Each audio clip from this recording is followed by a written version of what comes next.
ನಮಸ್ಕಾರ. ಚಿಟ್ಟೆ ಹೆಜ್ಜೆಗೆ ಸ್ವಾಗತ. ಕನ್ನಡ ಬಿಗ್ ಬಾಸ್ ಸೀಸನ್ 10 ಕಾರ್ಯಕ್ರಮ ಸ್ಪರ್ಧಿಗಳ ವಾರದ ಸಂಭಾವನೆ ಎಷ್ಟು ಅಂತ ತಿಳಿಯಲು ಈ ಒಂದು ವಿಡಿಯೋವನ್ನು ವೀಕ್ಷಿಸಿ. ಸ್ನೇಹಿತರವರು ಪ್ರತಿ ವಾರ 2 ಲಕ್ಷ ರೂಪಾಯಿ ಸಂಭಾವನೆಯನ್ನ ಪಡೆಯುತ್ತಿದ್ದರು.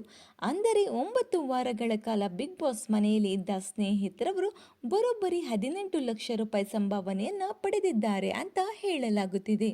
ವಿನಯ್, ನಮ್ರತಾ ಹಾಗೂ ಕಾರ್ತಿಕ್ ಈ ಮೂವರು ಪ್ರತಿ ವಾರ 2.5 ಲಕ್ಷ ರೂಪಾಯಿ ಸಂಭಾವನೆ ಪಡೆಯುತ್ತಿದ್ದಾರೆ. ಇನ್ನು 4 ವಾರಗಳ ಕಾಲ ಬಿಗ್ ಬಾಸ್ ಮನೆಯಲ್ಲಿದ್ದ ಬುಲೆಟ್ ರಕ್ಷಕ್ ರವರು ವಾರಕ್ಕೆ 1 ಲಕ್ಷ ರೂಪಾಯಿ ಅಂದರೆ 4 ವಾರಕ್ಕೆ 4 ಲಕ್ಷ ರೂಪಾಯಿ ಸಂಭಾವನೆಯನ್ನ ಪಡೆದಿದ್ದಾರೆ. 6 ವಾರಗಳ ಕಾಲ ಬಿಗ್ ಬಾಸ್ ಮನೆಯಲ್ಲಿದ್ದ ಇಶಾನಿ ರವರು ಒಟ್ಟು 6 ಲಕ್ಷ ರೂಪಾಯಿ ಅಂದರೆ ವಾರಕ್ಕೆ 1 ಲಕ್ಷ ರೂಪಾಯಿ ಸಂಭಾವನೆಯನ್ನ ಪಡೆದಿದ್ದಾರೆ. ತುಕಾಲಿ ಸಂತು ಹಾಗೂ ಸಂಗೀತಾ ರವರು ವಾರಕ್ಕೆ ತಲಾ 2 ಲಕ್ಷ ರೂಪಾಯಿ ಸಂಭಾವನೆಯನ್ನ ಪಡೆಯುತ್ತಿದ್ದಾರೆ.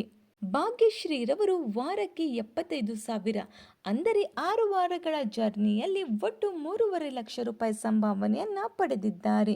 ಈ ಎಲ್ಲದರ ಬಗ್ಗೆ ನಮಗೆ ಸ್ಪಷ್ಟ ಮಾಹಿತಿ ಸಿಕ್ಕಿಲ್ಲ. ಈ ಕುರಿತು ನಿಮ್ಮ ಅನಿಸಿಕೆಗಳನ್ನ ಕಮೆಂಟ್ ಮೂಲಕ ತಿಳಿಸಿ. ಈ ಒಂದು ವಿಡಿಯೋ ನಿಮಗೆ ಇಷ್ಟವಾಗಿದ್ದರೆ ಲೈಕ್ ಮಾಡಿ, ಶೇರ್ ಮಾಡಿ, ನಮ್ಮ ಚಿಟ್ಟೆ ಹೆಜ್ಜೆ ಚಾನೆಲ್ನ ಸಬ್ಸ್ಕ್ರೈಬ್ ಮಾಡ್ಕೊಳ್ಳಿ. Thank you.